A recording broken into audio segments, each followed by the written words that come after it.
Ya, keadaan tempat wisata Belah Bubu.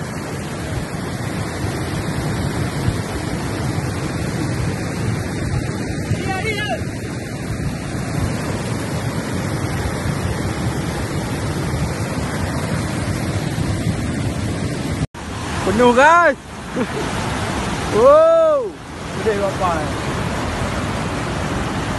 Wah, ni kalau ke jamu no. Ya, mah. Kalau jamun kan? Angkat lagi hanya kuyanya. Iwa. Ana le dekat tim kau. Aduh. Wow.